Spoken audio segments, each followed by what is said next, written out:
you want to kill me. Now you want to kiss me. Blow. You've got 3 seconds for it.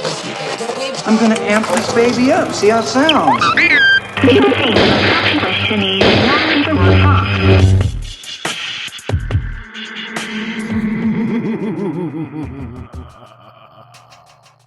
Well, this is the fake Shemp.net podcast. Thank you for listening. It's always a pleasure. I'm here with Jarret. How you going? Good, sir. And how are you this fine Saturday evening? I'm doing so well. Excellent. I'm hydrated and ready to go. Terrific. Hey, I wanted to talk about something right off the bat. Right. Harrison Ford just crashed his plane. Yes. Right, and I'm so glad he's alive. Right, yeah. Because I stirred some shit up this week. You I made a little bit of fun of old Harrison, and if he had died, I would have felt kind of bad about it. No, it would have been really bad timing, dude. Yes. But I mentioned what was it about the Blade Runner sequel? Yeah, Blade Runner sequel. And I made a comment fairly flippantly about him being sort of clinging on to some kind of relevance. Yeah. And doing these films, the films that kind of made him in an attempt to stay relevant. I tell you what, that did not sit well with me, with a couple of people. No, Kev did not like it. He took it as a bit of crusade to defend crusade, But I mean, I remember years ago, Harrison Ford said something to the effect he would never do anything like that, you know. Right. And when but then he did Hollywood Homicide. So after he did that, all bets were off. Yes. But when it was first announced that Blade Runner was getting a sequel, everybody was up in arms. Yeah. Why would you remake it? Why the fuck would you do that? Yeah, you know. totally. So back then it was all gloves off. Everyone can have a go. Yeah. But now Harrison's on. Different story. I don't know. Mind you, Ridley Scott's out. Yeah, totally. Well, look, and to be honest, Blade Runner 2, do we need it? Nope. It's been way too long between films. I think the film's perfect as it is. It probably didn't need 7 different revisions of the film. Correct. Every 10 years or so. But look, he's returning to it, and I don't know where I stand with it, to be honest. Look, I think he's just making the money. Legacy cash, he's making the money. Yep. He's making the money. It's kind of my point, he needs it for the medical bills, that's for sure. And for me, I don't know if he really cares about being known or anything. So, I don't know. I think he's gotten to a point where, look, the last 10 years arguably have been fairly average. Absolutely. With what he's released, and this is an opportunity to do something that's box office. Guaranteed to make some cash. Yeah, so that's what I meant. I think there's some kind of, how some Hollywood actors get old and they just need to keep being relevant in some way. Oh yeah, absolutely. And all that. Yeah. So, anyway, at least he's not getting his dick out in a movie. Oh, at his age. Yeah. But that's something I don't need to see. That's right. It's that constant look of shock on Calista Flockhart's face. You know it's not going to be good. Yeah. He crashed right near the runway. Insane. Yeah. Well, it's amazing how many injuries he's sustained recently. Like, obviously, they had to push back some production on one of the Star Wars films that they're shooting because he had a leg injury. Now he does this. And it's amazing. He's fucking hating it. And it's also amazing that they say he's a seasoned pilot, yet he's crashed 3 times. But it looked like a novelty plane from one of the Indiana Jones films. Some guy runs off with remote control. Yeah, absolutely. Or maybe it was Daddy in the back, Sean Connery's son, they got us. maybe it was just a cry for help. Hey! That's right. It's a real guy. If he sort of has a relapse and dies, we're going to feel mighty guilty about this. Totally. Yeah. Well, he's been an arsehole over time. Yeah. I heard he's pretty difficult to work with and stubborn and bitter. Suck on that, Harrison. Yeah, good old Harrison Ford. Yeah. Anyway, so I just wanted to sort of talk about Harrison. Fair enough. He needs to be loved. We still love him. I'd like to love him. On a weird note, I was going to completely throw a curveball at you. I saw Taken 3 back in January. Sure. And Taken 3, to me, was a much better film than Taken 2. It wasn't a great film by any stretch. I enjoyed the first Taken. But Taken 3, to me, was pretty much The Fugitive with Harrison Ford. Oh, really? It really was about a man accused of killing his wife and then trying to prove his innocence whilst trying to track down and kill her. That was pretty much Taken 3. I didn't realise this till I watched the movie, and I was watching, I'm like, this is The Fugitive. Well, you know what? I was already sold on it, but I will now definitely be keen on it. I genuinely enjoyed it, and Liam Neeson said after Taken 2 that he wouldn't do another Taken film. So he did Taken 3, but now he's saying he's happy to do Taken 4. Yeah, well, look, it's a franchise that can keep Well, that's going. it. Look, Non-Stop hasn't done it From Unknown, didn't do it. Oh, I get really tired of people that saying, but nobody gets taken, or, you know, how many people could get taken? That's more about his character, you know. Well, I believe one of the contractual agreements with doing Taken 3 was that no one could get taken. Right. Which was Yeah. genuine on his part. So they've taken away the key element of the plot. They have. So Right. they still took something. That's right. Yeah, absolutely. It's funny, though. You get to a third film. Like, look at The Hangover. Yeah. You get the third film in the Hangover franchise. Right until the end credits is about the first time we do get the hangover predicament where everyone wakes up and they kind of piece the night together. Yeah. That didn't happen in the third film. Obviously, Taken, no one gets taken in the third film. So the thing at threes at the moment, it's like, you know, however it starts off and whatever the title's about doesn't have any I've sort always, of bearing on I've always the kind of thought nature that of the film. when a series is turned into a franchise, I think it works better either as a 2-part series or a 5-part. Like, I don't think... 5-part? Yeah, Right. I think, or even 4 to an extent, but I think Right. when So you you're get...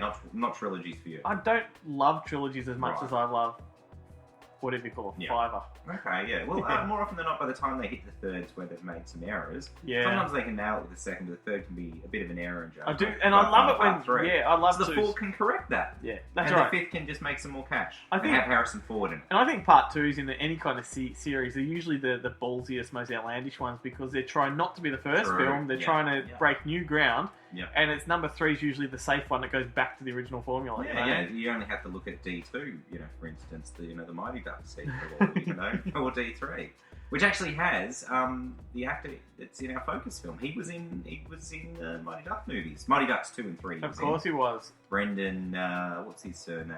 Brendan. You should know. I don't know. I know Sean Whalen's name. That was my job. I had to remember his name. But anyway, we'll talk about that when we hit the focus film. Yeah, but I actually went to school with Margot Finlay, who's an actress who was in Mighty Ducks 3, so... Right, okay, cool. Yeah, she was a Disney actress and appears to have dropped off the scene Right. recently. We had some interesting characters you went to school with. You went to school with Neil Blomkamp? Near Is that right? Blomkamp, yep. Yep. Blomkamp? Blomkamp, yeah. He graduated from my class. Right. And who else? You told me some interesting stories from the school you went to. There was a wealthy school. Okay, but well, there were yeah. a lot of weird things that happened. It was West Van High in West Vancouver, Right. and it was a very affluent school. So you'd have students that were the children of millionaires, and they'd rock up to school in Lamborghinis and Hummers and all this kind of stuff. This wow. is 16-year-olds. Yeah, it's crazy. But one of my good friends who I'm still good friends with is a director called Josh Whittle, Right. and he told me some crazy stories about people I went to school with. One of which swindled millions out of another classmate. Right. This is years after graduation. Okay. Fled to Mexico with the money. As you do. Was chased by hitmen. Right. Well, so this sounds like the plot line to get the gringo. Yeah. Right. So he's chased to Mexico by hitmen. He was eventually apprehended, brought back to Vancouver, tried and sentenced to prison. Wow. And then beaten to death in prison. Jesus. Yeah. That's dark. And the other one was this girl who was one of those really bitchy plastics type of girls, Right, and she okay. ended up being the fuck toy of one of Vancouver's biggest underworld figures, and they made her watch her actual boyfriend get beaten to death. Jesus. That's I know. awful stuff. Yeah, but That's the weird thing, you hear about wealth, and wealth, it does strange things to people when people grow up and they have no grasp of Yep. the real world and the value of money and earning a living and doing these things that they can. And that brings me to another slightly off-topic thing, and I know you like talking about TV shows, and it's not so much a TV show as it is a documentary series, but from the director who did Capturing the Freedman, it's got a new series called The Jinx. Cool. The Lives and Deaths of Robert Durst. Film, the director that directed Capturing the Freedman has directed this series, Cool. but he also directed a narrative film called All Good Things with Ryan Gosling and Kirsten Dunst. Yep. But yeah, fascinating new series, worthy of a look. And Cool. in fact, Capturing the Freedmans was almost my obscure film for the week, but it's not. It's a great film. It's a great, Really, the guy really can good film. paint a really amazing sort of, they're documentaries, but the way that he fashions the materials in a narrative fashion and the way it unfolds, it feels like you're watching it unfold before your eyes. Yeah. A real talent. But Cool. anyway, so that was off topic. Oh, cool. Well, another thing off topic. I actually. But sorry, that was all to do with wealth, because the whole thing is about a really wealthy guy. Yeah, that's Very right. crazy subject. But that whole high school thing was Yeah. off topic anyway. I know, I just wanted to go there. Cool. Oh, another off topic. I was just Right. looking over in the corner. This week I bought some Troma DVDs. Oh, awesome. And there's actually a huge sale on right now on eBay. Excellent. Where there's some mob from Melbourne that's getting rid of a shitload. Right. And they're $5 a pop. So I just thought I would That's quite cheap. mention that because I collect Troma and Yeah. I actually run a Troma group on Facebook, Right. Melbourne Troma group. And any of What's those... the shipping like? You know, is it $5 plus how much shipping? To be honest with you, I bought so many that I didn't notice what the individual shipping was if you were to purchase one. So that could be double. It could be $5, so it ends up being 10. But if you're going on there and you're probably going to buy a few. And it ended up being pretty cheap. But nice. So I'll just give a shout out to the people that are members of the Troma group that I run. Go to eBay and look up a seller called DVD Coll. That's COLL 281. So DVD Coll 281, and pretty much the whole catalogue of Troma that's on DVD going for $5 each. So I've got stuff like I caught up with stuff I haven't got in my collection. Yes, Stuff, you had like stuff Stephanie and that's right. In video. Oh mate, and butt crack and Butt-crack. dumpster baby, all that kind of stuff. So cool. they've got all the classics. I'm sure most people already have the staples. Yeah, of course. Yeah, but being able to get those sort of third-party titles that if Troma hadn't released them on DVD, no one was ever going to release those things. Well, that's it. But lost to the sands of time. We need to maybe down the road do a Troma episode or something. Yeah, absolutely. Troma related because there's so much to talk about with Troma. Absolutely. I ran a Troma series years ago. Screened for 6 months. I screened Troma stuff at little cinema called Glitch, which is now Long Play, where we did the Albert Pune retrospective. Yeah. That was heaps of fun. Troma, hey? Yeah. No, we can definitely go an episode of that. There's so much rich history, part of my childhood growing up. So many big Hollywood plays have come from Troma. Yeah. Alright, cool. Well, how about we talk about Focus film for the evening? Yeah, ready to go, dude. So, Sweet. Tell me a little bit about the Focus film. What's the synopsis? Tell us what the movie's about, Glenn. Alrighty, well, it is People Under the Stairs. Cue soundbite. In every neighborhood, there is one house that adults whisper about and children cross the street to avoid. Now, Wes Craven, creator of A Nightmare on Elm Street, takes you inside. Something's in there. We gotta get out of here, Leroy. All sorts of rumors about what goes on in that house. The police never took it serious. She's been feeding that thing between the walls again.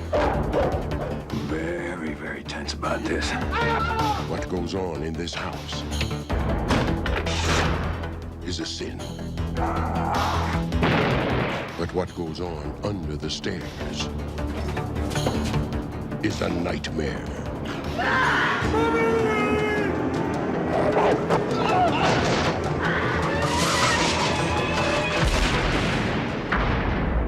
Wes Craven's The People Under the Stairs. Rightio, People Under the Stairs, Wes Craven's, I would say, classic 1991 Definitely film. classic. About a house in the middle of Los Angeles suburbia that houses a lot of dark, sinister secrets. It's run by a couple of people, mother and father, who have a house full of secret passageways and booby traps and, I guess, kind of booby traps. And a couple of petty street thieves get caught in the house and trapped in pretty much an escape from hell kind of movie. Absolutely. And look, it's the movie that probably almost put Wes Craven on my radar as a kid. Right, okay. I had seen Nightmare on Elm Street and loved it, but didn't really click who Wes Craven was until this one came along. And for instance, with this particular film, it's Wes Craven actually got branding on the film. It's Wes Craven's The People Under the Stairs, like John Carpenter had from Day Dot. That's a good point. I didn't think of it. I didn't think of it that way. Yeah. You didn't have that on Nightmare on Elm Street. You didn't have it with Deadly Friend. You may have happened with The Serpent and the Rainbow. I kind of did remember seeing his name pretty prominently featured. It may have been Wes Craven's The Serpent and the Rainbow. I never loved the artwork on that one, but The Serpent and the Rainbow. You don't like the art? No, I like coming out of the coffin. Yeah, no. I love that art. Well, it's a cool image. I thought it looked like a really cheap poster. Yeah. It wasn't. It was just a photo. Like it wasn't like it was artwork. The extended art, which I don't know if you've seen the theatrical poster, has like the burning, coffin in the water. And yeah, he's got a photo art. It's not, you know, your classical sort of illustrated 80s, you know, horror art. Yeah, but it's a great film. I think I really liked the art at the time because it was quite different, you know, but now it's so common. You know, if I saw it now, I'd be like, really? Go for bloody some illustrated art. Yeah. But yeah, so obviously this is the film that put him on your radar. Not only did it put him on my radar, but the artwork for it at the time on home video was just so startling to me. It was the picture of the house with the skull above it and a big bold red block letters and distress lettering. And it was just so creepy and scary, but there was something magical about it at the same time. And as a kid, I just loved that kind of imagery. And at the same time, Stephen King's Graveyard Shift had a similar kind of artwork. And, yeah, very cool. But the movie itself stars Everett McGill and Wendy Roby as the mother and father characters. Who else is in it? You've got Ving Rhames, and you've got AJ Langer, and who else have you got? Bill Cobb. Yes, and the great legendary Bill Cobb. I can't really remember anyone else. Such a good film. Oh, we got Brandon. You know, Brandon, whose surname you can't remember from the Sandlot Kids. The Mighty Ducks. Yeah. But yeah, no, great cast. I was going to mention, I saw this movie at the drive-in when it opened. My sister took me along to see it. I hounded her to see it, but she was a bit of a genre enthusiast, not a mad horror nut like myself as a kid. But she took me to the drive-in to see it, and it was just, you know, loved it. It was a great, fun film. It's one of those few films that I can remember seeing at the drive-in where I don't actually remember what the second feature was. Normally I can tell you, Milo Knows Weekend at Bernie's. You know, what the? Hang on, back up. What? Milo and Otis and Weekend at Bernie's? Yeah, because Weekend at Bernie's was only PG. That's a really fucked up double feature. Yeah, same distributor though, Roadshow at the time. So they, you know, a lot of them were paired by distributors. Plus, I don't know, Weekend at Bernie's was kind of considered like a bit of a family comedy, which is weird. But it was the late 80s, early 90s, so different times. Yeah, it's one of the kind of films I don't actually remember what the pairing was. I just remember people under the stairs, and I was super excited to see it and delivered. And yeah, it's always stayed as one of my favourite underrated Wes Craven films. And what everyone should know is that when we watched it this evening, we also recorded a live commentary over the top of it. So you can actually, as soon as we get it uploaded, we'll let you know. Yeah. And definitely, if you've got the film in your possession or you're going to buy it, definitely watch it with us talking over the top of it because it's it's our usual banter plus a lot of trivia on the film as well. Yeah, we go into really weird territory on that one too. Absolutely. Yeah. So and I mean the film's fairly pretty easily accessible. It's out in the US on Blu-ray. It's out in the UK on Blu-ray. It's coming out in Australian Blu-ray in April. So if you haven't already got it, you can get it. You know, and if you don't have Blu-ray, that means you can get it really cheap on DVD. Absolutely, there'd be people popping their DVDs. That's right. Because they're upgraded to Blu-ray. Yeah, and I've only got it on DVD, but we did watch your Blu-ray. It looks so good. It's great, man. Like transfer's really, really nice. Yeah. It's such a fun movie too. We were talking in the commentary about it being sort of horror comedy, and we were sort of a little bit in disagreement over it. I definitely see it as a black comedy. I see elements of humour about it, but I personally wouldn't go as far as say black comedy, but I think it definitely has comic tones to it. Yeah. I sort of said that I think the comic elements need to be present in the film in order for it to kind of get across the line in the US to get an R17, and Australia we've got it the M obviously, but without those comic elements, the film would be pretty dark. Very sinister. And, and there's a lot of stuff in there that just, without the humour about it would be, I think it would be deemed pretty offensive, particularly with kids being involved in the film as well. Yeah, they put the kids through hell, they really do. Yep. You know, they hold shotguns to their face, they, boiling tubs of water. Yeah. Such a rich, aesthetically pleasing looking film too. The colours are great. Yeah. And we mentioned the other week as well as earlier tonight when we did the commentary, Housebound, the New Zealand film, is very heavily influenced by it. Draws a bit of influence from it. No, and when we did the commentary, I mentioned too that I think it only came to me when we did the commentary. It might have been in my head when I first watched the film, but the Aussie film, The Loved Ones, even has an element of a bit of homage back to People Under the Stairs. Which I didn't really click onto until you mentioned it, and now I can totally see it. Yeah. But yeah, great film. Hopefully when it gets the Blu-ray release locally, there'll be a few other people that might see it for the first time. Yeah, absolutely. And be able to enjoy it. Cool. We don't actually have to really prate on too much about that one because we did the commentary. And if There's you a want whole to, hour and a half of us waffling on about Yeah. the movie as you can watch it. and it was good fun. So yeah, definitely check it out. We'll let you know when it's up there. So why don't we talk about our guilty pleasures? Guilty pleasure. I want you to go first. Okay, my guilty pleasure, sir. I'm gonna what I want to do is I'm gonna read you. I'm not even I've written notes. This is like the most underprepared I've been because I kind of wanted to go off the cuff. Okay, cool. Yeah. But I have just written some notes, and I'm going to tell you the synopsis for the film. And then you might guess what the film is. All right. Okay, so here we go. Go. An age-old tale of man meets mannequin. Man lifts a 1,000-year-old curse from the mannequin. The mannequin is restored to a real woman. Man does battle with an ancient wizard for the women's freedom. Man and woman ride off in a pink Cadillac down Market Street in Philly. I think I know what it is. Right, okay. Is it life size?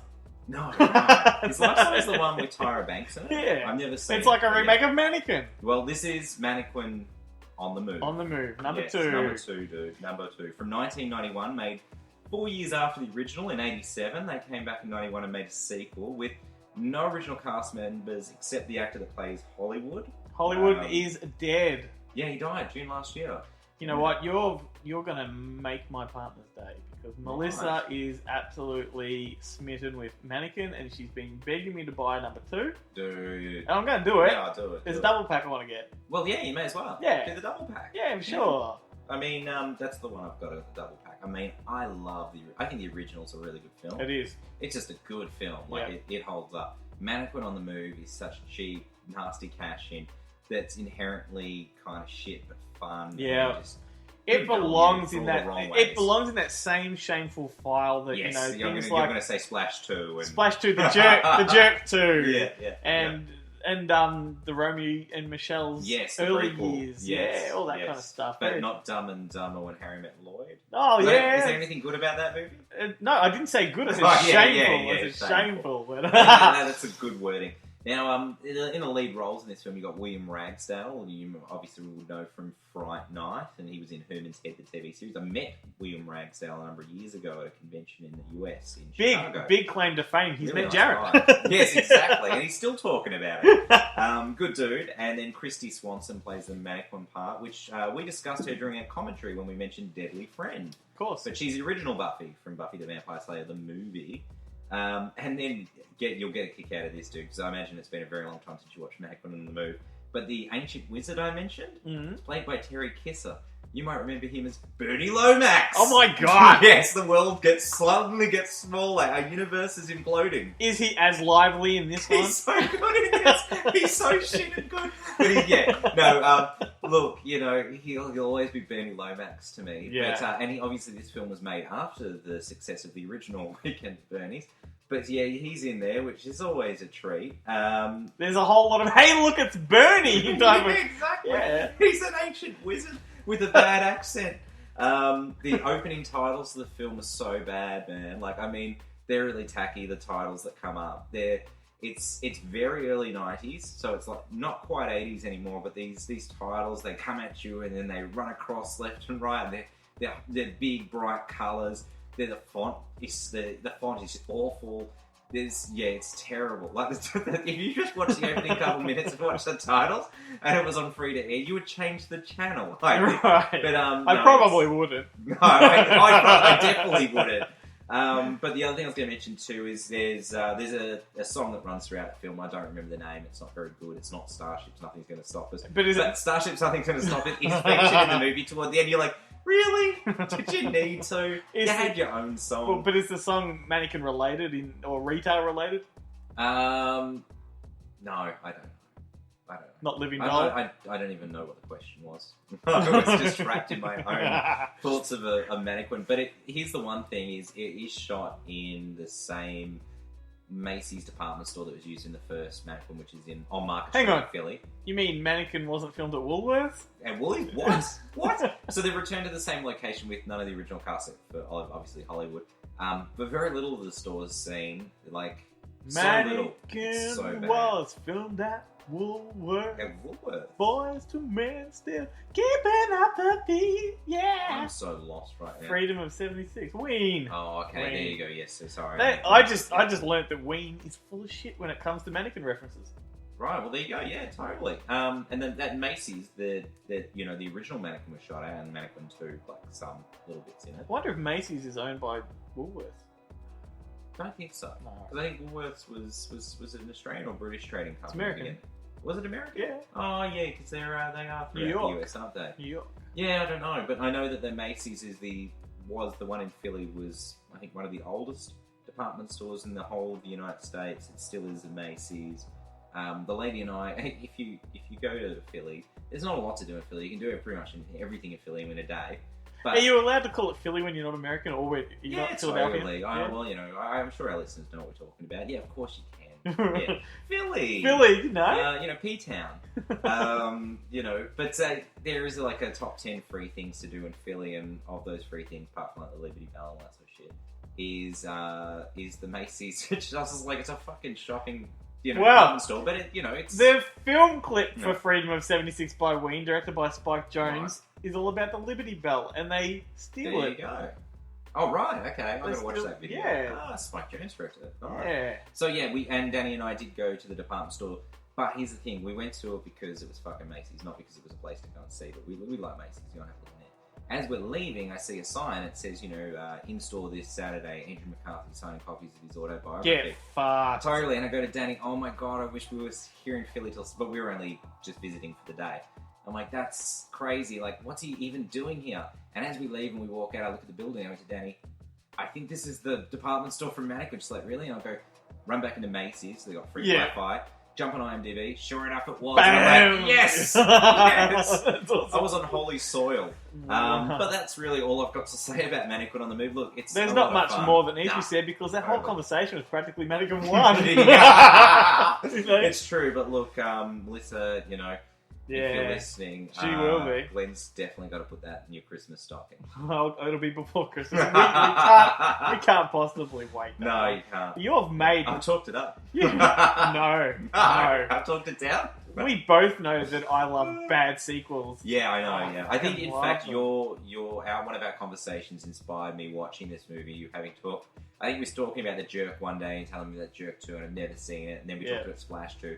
Then I got to thinking, I feel like watching a bad sequel that I've grown up with. It's got a small place in my heart. Yeah. But I did feel dirty after watching it. Yeah. And I watched it without Danny, and I was kind of like, I was just like, oh, I wish we'd watched it. I go, no, you don't. I go, you want to watch Mannequin. That's the good one. Zapped again, there's another one. Oh, God, no. Scott Baio returned for the sequel, didn't he? No. No, he didn't? No. Ah. No. Mm. But your guilty pleasure makes my guilty pleasure look like a masterpiece, man. Right, okay, cool. Do tell. Well, okay, you'll guess it if I just tell you a few words. So, Alright. 2011, Yes. bird watching. Oh, the big... The Big Year. The Big Year was such a good film. Oh, I'm so No, glad. I really liked I'm it. so glad you said that. No, I loved it. Because I didn't know it was going to be as good as it was. It is I loved it. so, Bought it on Blu-ray. it is so fucking heavily canned, universally, right? Sucks. But I the movie found doesn't it- suck. The fact that it got canned. I found it really surprisingly sweet. Totally. And it It tugged was all the right heartfelt heartstrings for and me. It was funny when it needed to be. Jack Black hit the nail on the Totally. head. He was great. He was restrained. Steve Martin, so good. Absolutely. And like even- in a shock girl kind of performance way, Yeah. where he turns on the drama more. But And even Owen Wilson, who I can't take easily, No, he was yeah. good. Yeah, he was great in it. Too. Yeah. Yeah, no, I really dug the film. I think because you had the pedigree of the three names, people were expecting.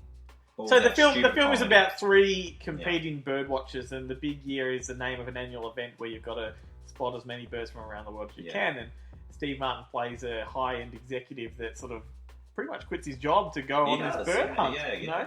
And Jack Black is a no-hoper without a job, and bird watching is his life, and his parents don't want him to go, but he does, and it's just every character has their own little and then story. Owen Wilson is like the fucking pro.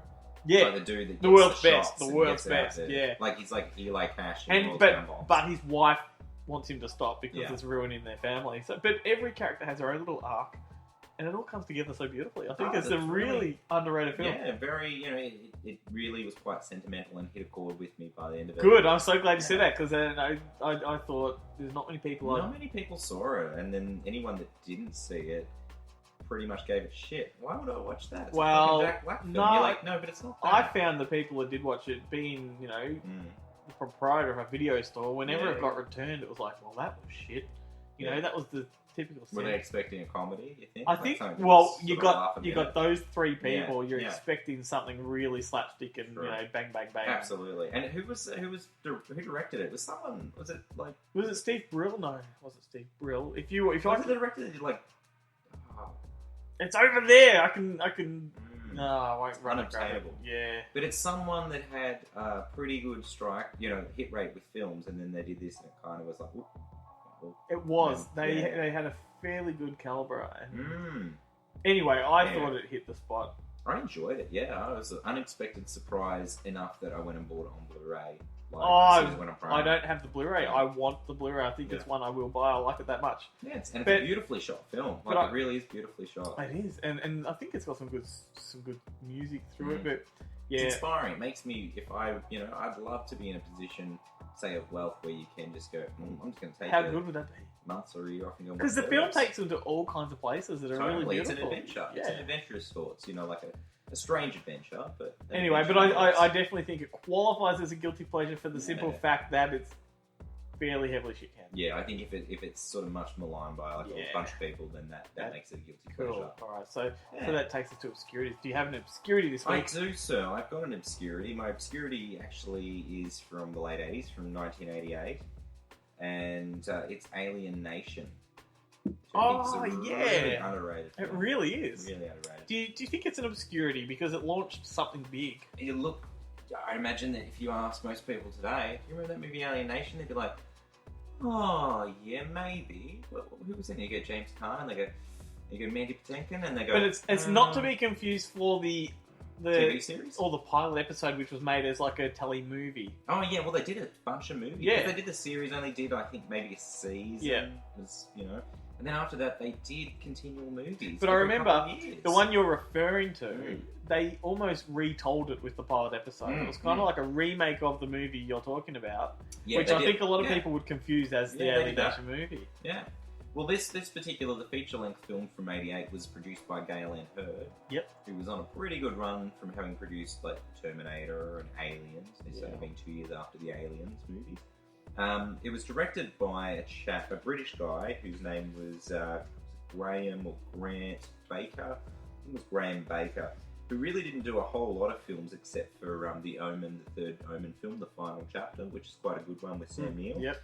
He also did that sexy film from '84, Impulse, one of those softcore erotic type movies, and one of your favourites, Christophe Lambert, Beowulf. Beowulf? How do you pronounce that? Is it Beowulf. Beowulf. Anyway, let me take the listeners through that haven't seen the movie to find out what it's about. That's a guilty pleasure, by the way, that Beowulf. Oh right, I've never seen. I did see the animated one that what's his name did, Robert Zemeckis. That wasn't bad. Digress. I was huge for it. Okay, so the brief synopsis of Alien Nation is in the late 80s, aliens are crash landed in the Mojave Desert, and by 1991 they've been accepted into our society and are assimilating with us. This new race, they're known as the newcomers, or the slang term, the racial slur term is slags, which here is usually a term that's used for male sluts, I remember. Not in the UK, slag is the slut. Yeah, male sluts. Yeah, well, here they, at least in Queensland, we used to do things differently in Backwards. Queensland. Yeah, absolutely. So anyway, this new race, they're known as the newcomers, and they're gaining positions of power within our community. Detective San Francisco is one of them, and he's voluntarily partnered up with Matthew Sykes, played by James Caan. Sykes is he's no do-gooder. The reason he's accepted him as his partner is he's got his own agenda, and that's he wants to kind of crack into the newcomers, community. He needs someone that speaks the language, knows the people, and has a bit of an insight into that community. A bit like Colours. Yeah, absolutely. Great film, Colours. Yeah. Sykes' previous partner was gunned down in an altercation with some of the newcomers. So this is a personal mission for him. San Francisco and Sykes. Every time I say his surname should be Francisco, but you have to say San Francisco. Anyway. And Sykes' investigations lead them through the streets of downtown LA to the halls of Parliament. And that's something I'll mention because I said San Francisco is the newcomers all have unusual sort of names, non-cities or people like geographical or like cities or in celebrities or sort of some kind of famous politicians and that like. Francisco's son's name is Ronald, and they named him Ronald after Ronald Reagan. And Sykes says to him, "Maybe don't say that." Actually, no. What am I saying? Not after Ronald Reagan. I've completely. Or McDonald. No, completely. Like what's his name? Richard Nixon. Right. Name's Richard, and he says after Richard Nixon, he's like, "Ooh, maybe tell people it's Richard after Richard Burton, not Richard Nixon." But look, it's a cleverly sort of layered film. Like, it's a very much a cop buddy action film. The sci-fi element really plays to the background of it. It's it's I guess more of an action thriller than anything else, but has a lot of commentary on race and immigration. It is almost like a it's like what Neil Blomkamp did with District 9. Yeah, absolutely. It's a clever film, and I think it's largely forgotten. Cool. Like, I think it's largely forgotten. It's probably going to be remade in 2 years. But the makeup effects are terrific. Terrence Stamp is in it, and Terrence Stamp's great in it. Good artwork, I think. The theatrical artwork was terrific. The title treatment on the theatrical art was great, but when it got released on DVD, they went with new art. Okay. Shit, title treatment. Well, the alien designs are awesome. Which ones? The alien designs are great. Yeah, absolutely. Huge craniums with lots of detail. Like with massive liver spots on them. Totally. Yeah, very cool. Absolutely. Very cool film, man. Very cool film. But I dare say there would be a lot of people I talk to these days that I mention it to. Just your casual sort of film fan that says, I don't mind a bit of sci-fi. You say Alien Nation, they go, oh yeah, no, maybe. Definitely, do it, yeah. And I'd be like, yeah, fucking do it. Yeah, Jesus. I'm like that whenever I talk about Enemy Mine, Oh, and that's another film, because they often are partnered together. I mean, they're only a couple of years apart, but that's another great film. Dennis Quaid. Almost and an obscurity, really. Absolutely. The average person doesn't know about it. That one got a Blu-ray release in the US, Enemy Mine. That was Wolfgang Peterson who did Never Ending Story. He did this one straight off the back of Never Ending Story. Right.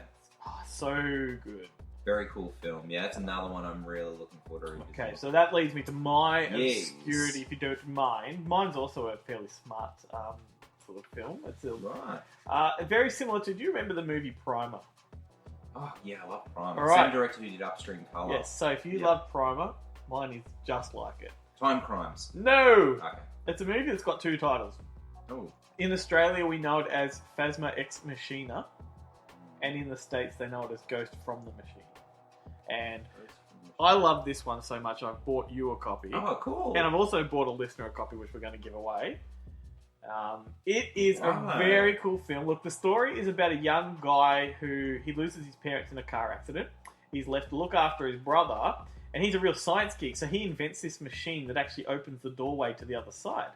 And in opening the doorway, hoping to meet his parents, he provokes, a dramatic series of consequences that he didn't expect, and the wrong people come out, and it's all relevant to that specific area. Wow. So he opens this little door, but the only people that can come out of it are those that sort of died within a certain parameter around it. Okay. It's a fantastically well conceived science fiction sort of fantasy with a touch of horror to it. Okay. And look, it's one of these films that I'd never heard of. I think I might have seen a preview disc or something. Right. Watched it unaware. Completely blew my fucking mind. And sounds great. Feels just like Primer. Yeah, smart. Whereas Primer, though, there's a lot of stuff that you can't make sense of in. This one kind it's of too intelligent to a degree. Like some of the stuff just goes too. Well, this one's level. Exactly the same, but you can kind of make sense of it, right? But it's just so dramatic, and the acting's heartbreaking. Oh wow! It does.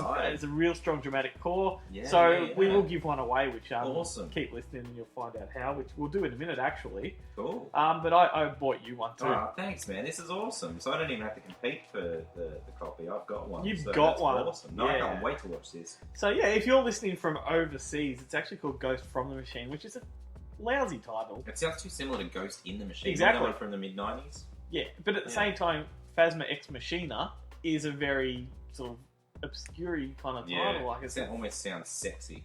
Yeah, and like I mean, Phasma. I noticed there is a film coming out called Ex Machina. Yes, that one's coming out. The trailer's really well. Looks cool. So is there?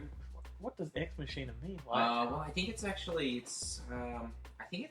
pronounced Ex Machina, and it's like day. Okay, yeah, that like, makes you sense. know, it's like Latin. Because Well, you then know, Deus Ex Machina means something that comes in at the last moment to save the day, like in Donnie Darko, and there's a comic book I read called Ex Machina. But well, there you go. Well, therefore, I've been pronouncing this one wrong the whole time. So it's probably Phasma Ex Machina, which makes phonetically sounds good. Well, you said Ghost from the Machine, so and that's look, obviously why it's called that in America. What we've got in front of us right now is the Region 4 Australian release title, which the image on it's kind of cool. Yeah, it's actually but the actual American cover art is quite spectacular. Right, okay. Completely different. But I do like the Region 4. So cool. It's Accent that put it out locally. Yeah. So somebody's some pretty good stuff. I think so. Little gems. And they did for a little while. They did that great little Accent Underground release where they do like micro budget local films. Yeah.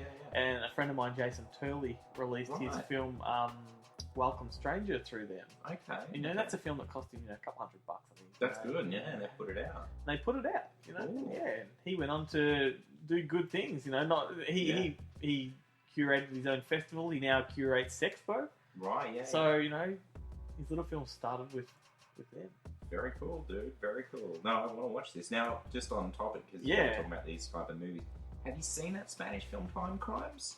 Not yet. It's a very cool film. I've heard lots about it. I've got a feeling that the director that directed that may have directed the Ex Machina film. That would be fucking weird if it's the case. I can't be 100% sure. I'm going to confirm that after the program. But you should see Time Crimes, man. It's one that I'd heard good things, and it's I love that kind of stuff. Bizarre. Yeah, I love it. I love everything. Anything that kind of just mind melts you. And even, hopefully it has a satisfactory ending. Yeah. But even if your mind's melted at least for 30, 40 minutes, it's just like, what? Oh. Speaking of a mind melt, I recently purchased Mr. Nobody, the Jared Leto film. Oh, yes, I haven't Which seen is this a really weird 3-hour, sort of almost science fiction opera. And you brought this up last podcast, because you mentioned Sean. Yes. And then you said this is that's kind of a good thing. You know, if your son's telling you you've got to buy a movie. There you go. I thought that was a private conversation, but maybe I spoke into the mic. I'm not sure. But yeah, that's a big mind. Maybe I had my trousers down at the time. A massive mindfuck of a movie, that one. That's very cool. I'm looking forward to watching that. But hey, still no local release though. No, it's like you can only get, and for such a visually pleasing film and textural, the cover art is terrible. Yeah, terrible. And even the theatrical poster art is terrible. It's just his face, kind of. There's nothing inspiring about it at all. I guess it's Jared Leto. You wouldn't pick up the cover. You would not pick up the cover and go, "I need to see this." Not unless you're a teenage girl. It's all thanks to the Valhalla that I saw that. They had one of those. Was it the sci-fi marathon? Yeah, smack bang in the middle of a sci-fi marathon. This 3-hour mindfuck.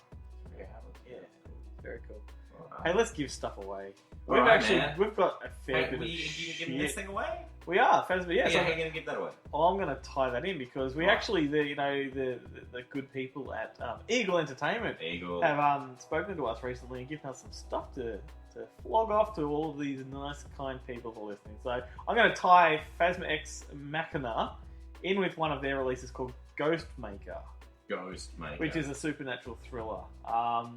Directed by a guy called Mauro Borelli. And he's actually a concept illustrator. He's worked on too many films to mention, really. He's done stuff like Sleepy Hollow, Pirates of the Caribbean, Hulk, Planet of the Apes. And then, stacks and stacks. His list goes on IMDb. And so he's directed this film? He directed Ghostmaker. Okay. So that gives it some really strong validity, being that it's coming from a real visual kind of talent. So Have you seen Ghostmaker? No, I received this delivery from Eagle, and I really wanted to watch it before tonight, but it's sealed, and I didn't want to break the seal. Okay, yeah. You know, so anyway, but they seem very, very connected in their theme. So I'm going to do that as a double pack, and we'll give that away. Wow, someone's winning two DVDs. Yeah, so all you have to do is be the first person to send us a private message with the name of both films, and I'm not going to repeat their names from this point. No, that's fair enough. You've said them enough. That's right. So just be the You've first. incorrectly pronunciated one so many times. No, I'm kidding. You might have said it correctly. I could be fucking it up. I actually tried to get in touch with the director to get some Yeah. kind of audiograph for There you tonight, go. but Dude, how do you pronounce the title of your film? I got his contact details, but just didn't get a response in time. Right. If we do, I'll tell you what, we'll do an interview or something. That would be cool.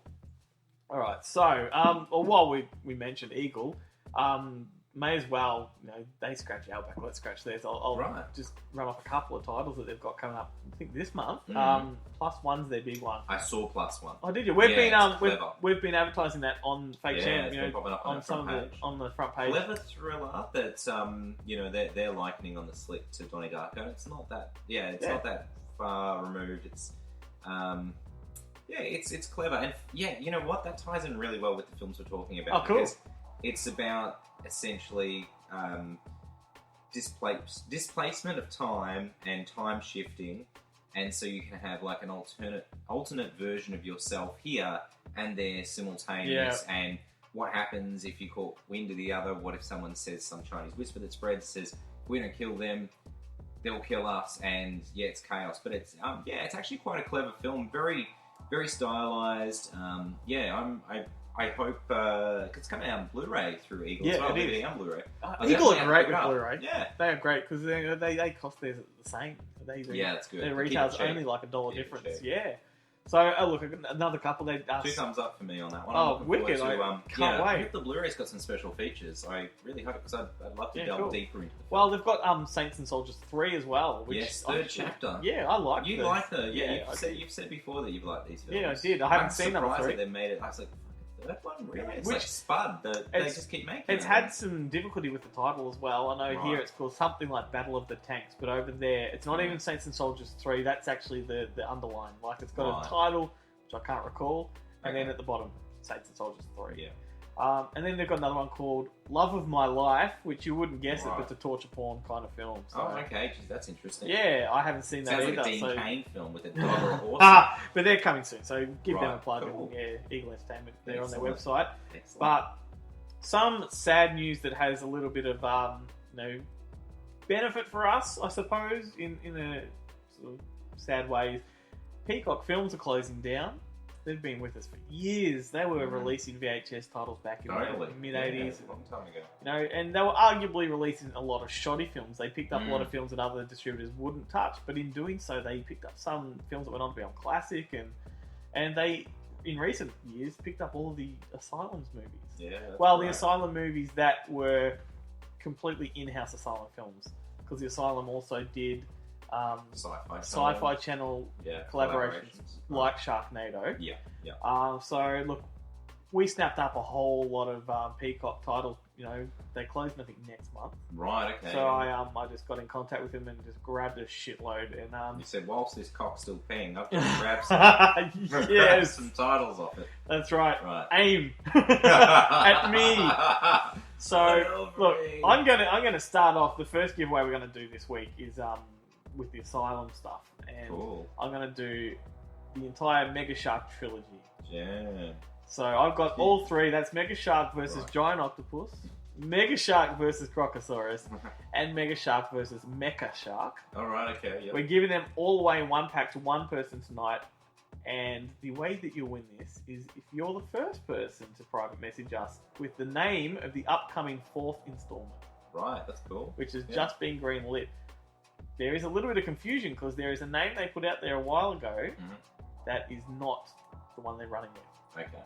Alright, and there was like even a mock poster put up there, Right. and that could confuse some people. So if you know what the 4th Mega Shark movie is, be the first to message us.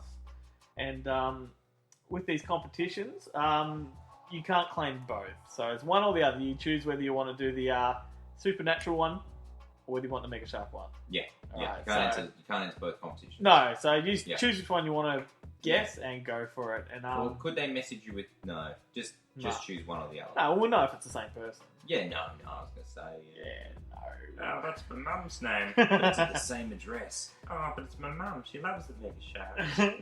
My mum is a Mega Shark. My mum's got the Mega Shark in her bedroom drawer. It's the Crocosaurus. Breganach too. Sorry, you got to listen to the audio commentary for that joke. Yes. Great gag, man. Great. You'll win our respect forever if you do. Oh, it's only down from here. Cool. All right, so we're almost to the end. That's been an awesome, rapid kind of freestyle. Mm-hmm. But you sound like the whitest guy alive. My money. Wow. Listen to the commentary. Yes. Otherwise, that joke fell flat on its ass, on its white ass. Wait. So, okay, so what do you want to do next? You want to talk about the films that we've watched since last we caught up? Well, we've been doing rapid fire over the last few episodes. Let's do a rapid fire. Do you have I know, I've got a list I prepared earlier. Yes, I do too. Oh, I've got a list here, yes, I've written them all down. What are the odds? 2 pages. What are the odds? Well, this seems to be also a little bit of a trend where my list cuts out and yours just keeps going. Yeah, well, maybe not this time. I don't know You're what to say. You're such a movie slut. I don't know what I do. I manage to breathe, and sometimes I eat between. I go to work and I come back and watch a movie. But yeah, okay. So you ready to start? We're going to go 1 for 1 like we do. Always. All right. So you want to kick this thing off? Alrighty. Almost straight after our last episode, I went ahead and watched. It was Valentine's Day the next day. It was, yeah. I went to the movies. Yeah, so as you do. And then we went home and we watched a movie. Wow. It was very romantic. I did take my wife out for lunch, then we went to the movies. Okay. We came home and watched a movie. Well, we did some nice sort of... we stayed home, but we did the fancy dinners and all that kind of stuff. And then we settled down with Across the Universe. Oh, yeah. Oh, okay. We went to the movies and we saw What We Did on Our Holiday. And then I watched Garden State. Then we watched P.S. I Love You. Everything Will Change. Raven's Cabin. One Wonderful Sunday, Kurosawa film. Right, I was going to say, I don't know some of these films you're talking about. The Gambler? Oh, yeah, can you imagine? No, the one with Mark. I kind of wish it was, though, but yeah, he did that string of Gambler movie. Then we watched the one with Mark Wahlberg. yeah, you're right, he did do those things. I don't even put a status out that was quoting Wycliffe Jean featuring Kenny Rogers. Is it a remake? The movie? No, it's unrelated. No, it's so unrelated, it's ridiculous. Alright, okay, but can I just say one thing? Mark Wahlberg, obviously he's a gambler, because the title is a gambler. But when he's not gambling at night, during the day, he's an college English professor, which is the hardest thing to swallow about the movie. Right. As soon as that portion came to the film, I went, nah, I'm tapping out. Yeah. This makes no sense. My sense of disbelief. It's like, I didn't check it at the door. We're gonna read some fucking Shakespeare. Yes. Amazing. Well, then we watched The Descendants. Then we watched The Wedding Ringer. Cool.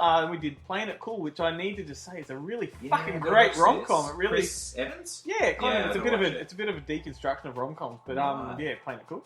Cool. The Judge. Night Moves. The Rewrite. What's that one? That's the one with Marissa Tomei. We were talking about in the last episode. Of course. Tomei and Boobs. Hugh Grant. Is this the Boobs one? Oh, no, that was...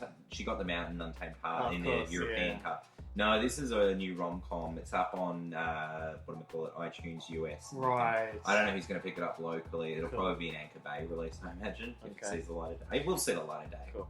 Well, then I watched The Skeleton Twins with Kristen Wiig and... Right, which I read your review for. Great film, I hated it. Saw it at the movies. Did not like it at all. Well, that wraps up the podcast.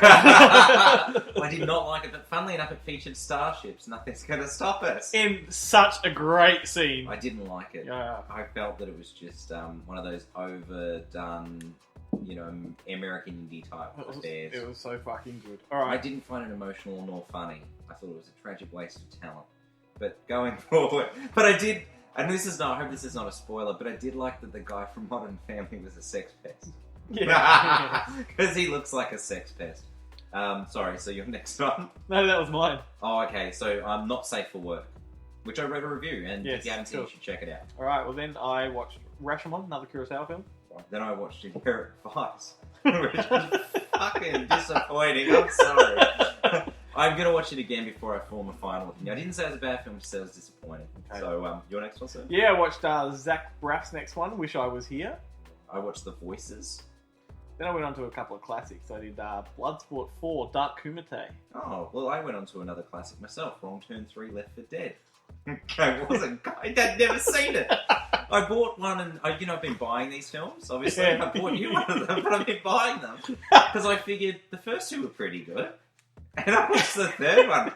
There wasn't too much good. It wasn't terrible. Like it was like enough that I'll keep. But I'm terrified of watching the fourth. No, fourth is better. Okay, good. Yeah, it's the same director though, isn't it? He directed like the third, fourth, and I think the fifth. Like, why is this guy getting fucking directing jobs? No, the fourth one takes it back to the quality of the first one as far as cinematography and all that. Oh, that's good. Yeah, that's definitely better. So then I watched RoboCop 3.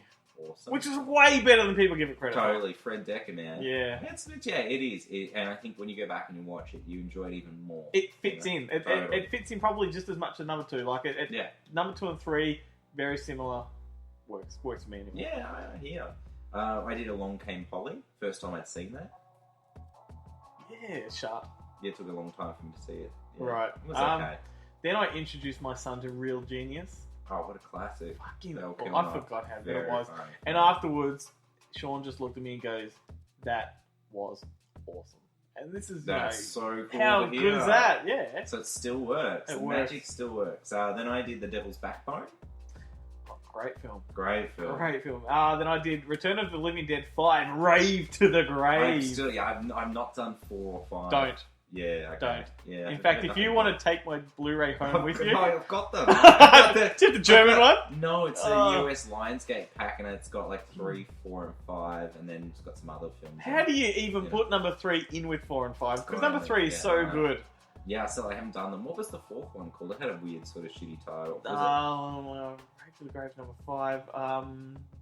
At least has a good title, Rave to the Grave. There's not really any rave in this. Oh, man. That's what I was looking forward to. People off their face pinging hard. Brother! The music is so good! And then just getting bitten away. It's like, yeah, brother! You know what, right? These were directed by the guy that did Eight-Legged Freaks, right? So you think he kind of knows what he's doing. Yeah. These are so bad. And you get, like, the first zombies that come out, they're actually walking slowly with their arms extended and they're going, brains.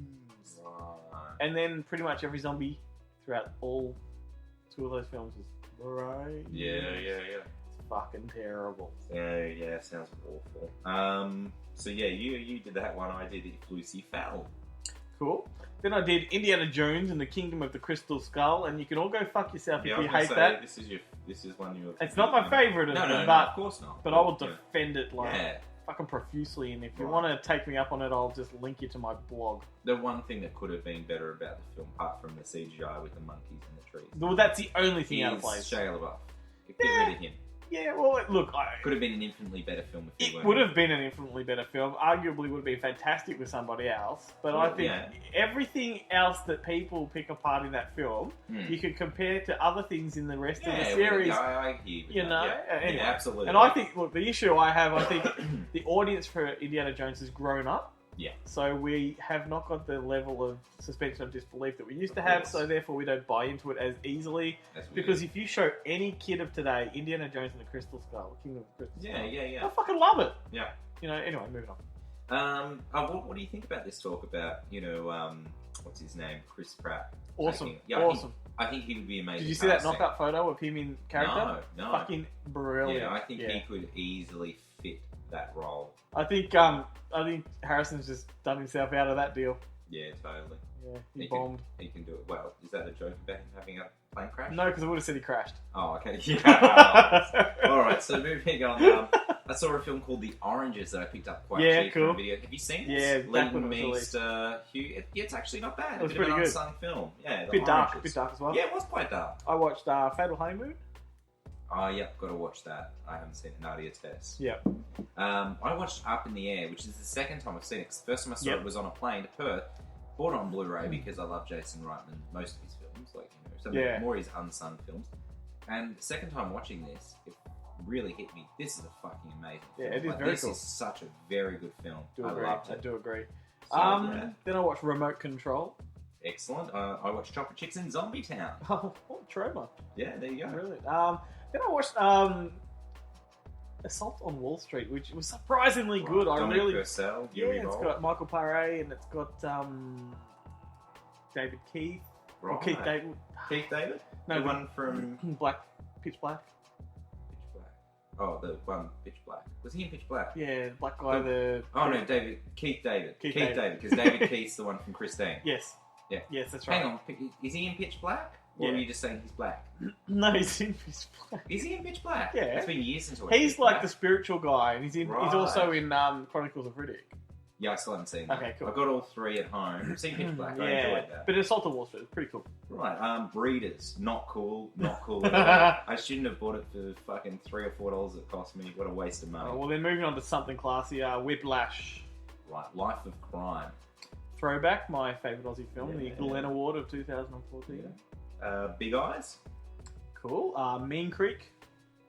Oh, Mean Creek. I haven't seen that for years. So good. I introduced Sean to that one too, and it Pretty absolutely full-on movie. floored him. Mm. He'd never seen anything like it because it's kind of that movie. It's a bit like Stand By Me. It's a whole loss of innocence Very kind of slow film, burn and it just punches you right in the guts. Absolutely. Fun with Dick and Jane. 2001, A Space Odyssey.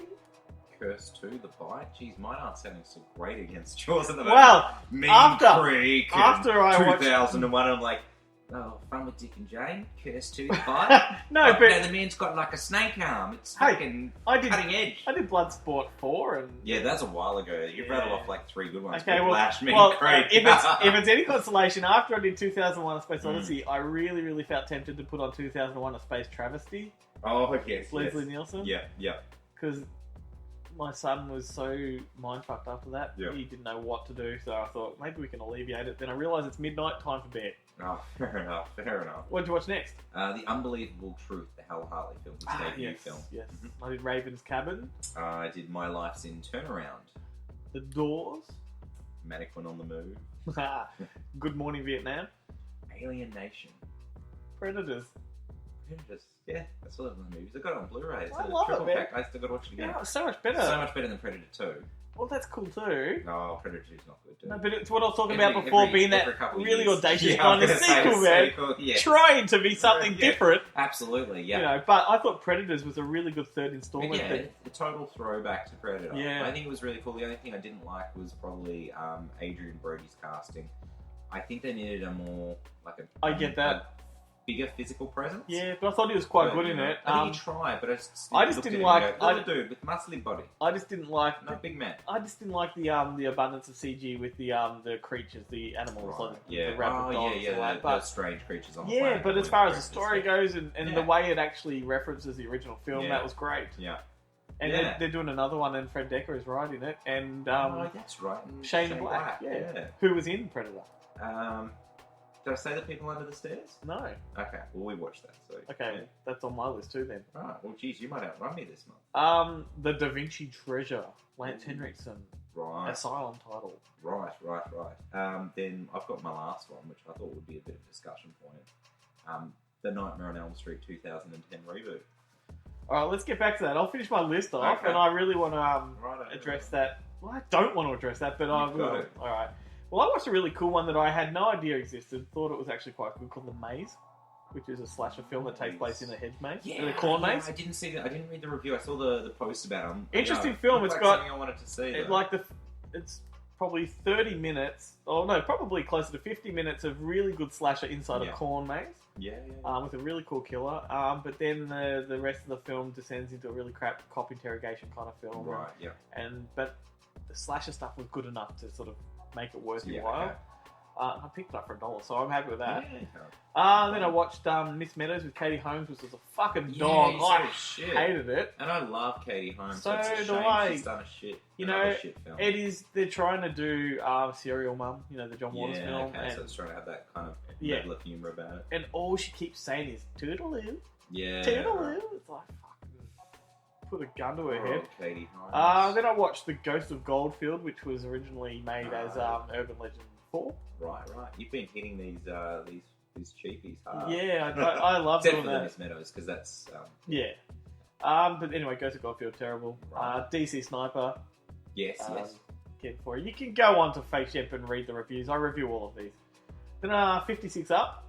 which is a bit more classy. Is that in the series of like 7 Up Yeah, and 14 yeah. Up? Okay, cool. So I'd seen it before. but Did I you know? revisited it. Now here's something interesting for you. Did you know that there is a current version that's happening at the moment? You know how there's the original, but it's another director's now started it. Do you know there's about 12 incarnations of it? Right. Okay. Well, this one though. You're thinking of South Africa. No, I think it's England. There's 7 Up South Africa. They're up to 21 now. 21 Up. Yeah. And it's a British director, but he's done something recently that's. Well, the thing is, they've done lots of them. Even Gillian Armstrong did an Australian one. Yeah. Blah blah blah. But anyway, how far did she get with that though? I think she got 3 installments in. Right. Which is pretty average when you consider they're up to 56 Up when they Yeah, started at that's 7 it. Up. Hey, interestingly, where we are right now on the eastern suburbs of Melbourne, Bruce from one of the Bruce LaBruce? No. Okay, no. Bruce from from the Up series lives not far from here, probably Right. 5 minutes away, and I Okay. see him at the shops all the time. That's pretty cool. And then I watched The Great Escape 2, The Untold Story with Christopher Reeves. Watched that today, actually. Right. Great film. Donald Pleasance is in it. Not the same character from The Great Escape, but No. very cool. Shane, Deadwood. What's his name? Shane. Ian McShane. Ian McShane.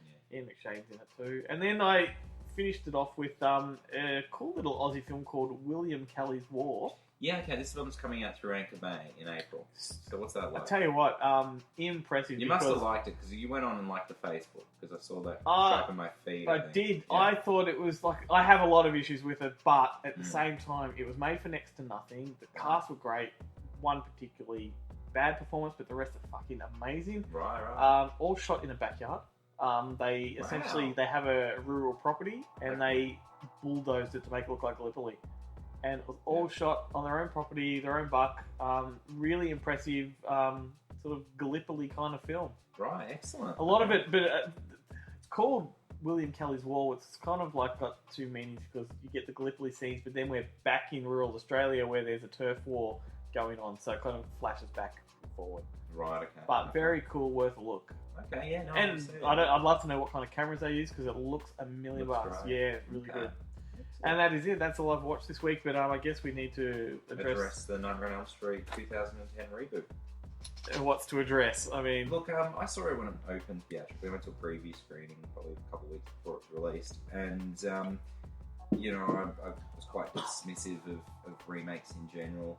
Very few of them I've found to be of any worth. I understand why they're made, but I generally watch them regardless, even if I don't, I know I'm not going to enjoy them. But I saw this one and I thought, you know what? I didn't mind it the first time I saw it, and then in the last 4 odd years, I've heard a lot of shit thrown its way. And a lot of it's probably come from me. Yeah, a lot of people don't like it. I think on a drive a couple of weeks ago, we were talking about it, came up, and it's just been in the back of my mind. And then last night, it was like, I think it was like probably midnight. I'm looking for something to watch. I'm like, and then I saw that, and I thought, I'll put that on. And I put it on, and I really got into it. And I think I honestly think that I enjoyed it more than I obviously did the first time around. But it's so beautifully shot. Cinematography is incredible, and the director's actually a cinematographer. Shot 1 million music videos and quite a few films, but the cinematography is stunning. Well, I'll tell you what, it's incredible. it is. But then the performances, I think the performances are really good. The only thing is the Rooney Mara. I wish, she did a good enough job in the film, but I mean, Heather Langenkamp was never any beauty queen. I never found her a super attractive girl. I think it's But they hired an equally ugly girl to be the. I think this is one of the worst remakes of them all. I think it's one of the better. And I think of a film that does not deserve a remake. It's a But they Nightmare made on Elm a lot of Street. sequels, man, and not a lot of them were very good. No, but they were all infinitely better than this. No, this was honestly. This took a big steaming fucking shit on Wes Craven. It you don't need the backstory because the backstory is fleshed out throughout the franchise. The first time I thought it was a little bit heavy-handed, the backstory, but in watching it last night, I really enjoyed the way the backstory. They also I liked the mystery. They had the mystery. They had the mystery. They didn't know. They said you may have wrongfully killed this man, and then when the revelation comes that there's photos of you here, Nancy, in various states of assumedly undress or whatnot. I like that. Well, no, it's just that. And the scene where there's right at the end, you got Freddy Krueger over Nancy, and he's like, your boyfriend can't wake you now. I'm your boyfriend now. That line, but it was in this context. It was quite good. There's actually an alternate ending on the DVD too, where it's the exact same ending, but they end it with him back as normal Freddy before the burning, and then they get to burn him again, and I'm like, fuck yes. I actually kind of like the alternate ending a little bit better because I'm like, you saw him come back to where he was at and then have to go through. This is misery and this is torture. this is arguably the most iconic boogeyman in One of the movie great history, boogeyman. right? One of the great. To rewrite him like this to me is just absolutely blasphemy. No, I think it's good. I think it's blasphemy. I think the making his scar tissue look like real scar tissue. I don't think that is really understanding the concepts and I didn't mind that. the fantasy, I thought it was the good. fantasy I of thought it. was good. I think it missteps on every fantasy I element. thought that looked really good. We were watching that on Home Man. I looked at it and I went, "Geez, I And really like that." look, I'll tell you what. One thing like that a serious burn victim. One thing that pissed me off the most is the original Nightmare on Elm Street, that classic scene where she's in bed and the wall You're behind. going about the CGI. You fucking I am, right? CGI. Because in the original, it's a rubber wall, it's a real a rubber person, wall. it looks fucking amazing. Why do you need to spend more money recreating something that looks infinitely or terribly, completely I less? don't think it looked terrible. It I did. don't think It looked shocking. Terrible. But you know, look at the sequence where she's thrown about the room, thrown to the ceiling. That looked hot. That looked fucking hot. Looked amazing in the original. You know, looked great in the original too. So You know, why? you What? got There was no Rosemary. reason for this You know. movie. No, well, look, you know remakes are always going to happen, regardless. But it's just to what But you level expect of them to be effort. good. I think there was a lot of effort put into this. I think there was a lot of care and a lot of. I think it's a good script. I think it's a good performance. I think it's shot I well. reckon there's a lot of hot air in You it. know, it's great. I think it's. I honestly think it stands as Well, a actually, really good I remake.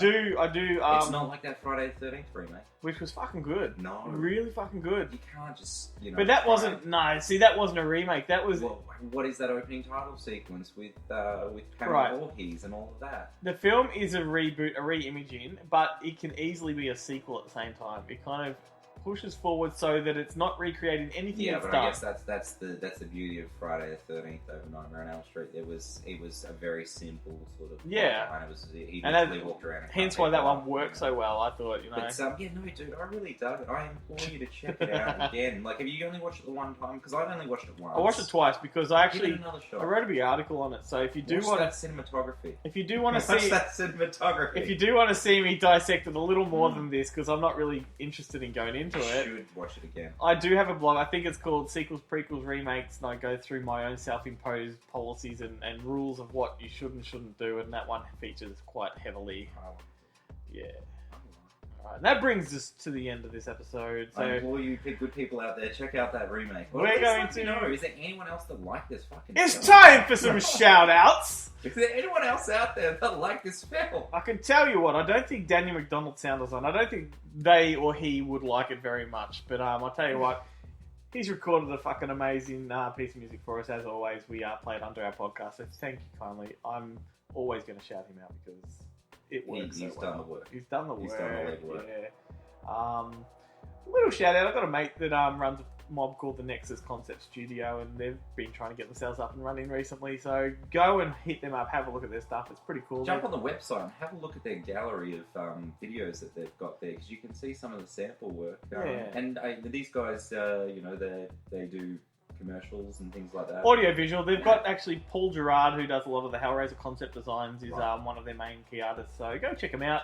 And where are they based? They're in Perth. Right. They're in Okay, Perth, cool. and look, they quite often participate in the Labyrinth podcast, I think it's called, or the Clive Barker podcast, which Right, is okay. connected with the Labyrinth, and yeah, it's quite cool. And they talk about all the Hellraiser It's all movies? that is all Hellraiser. That's not Right. that's not directly connected with the Nexus Concept Studio, but Okay. that's sort of where it came from. Excellent.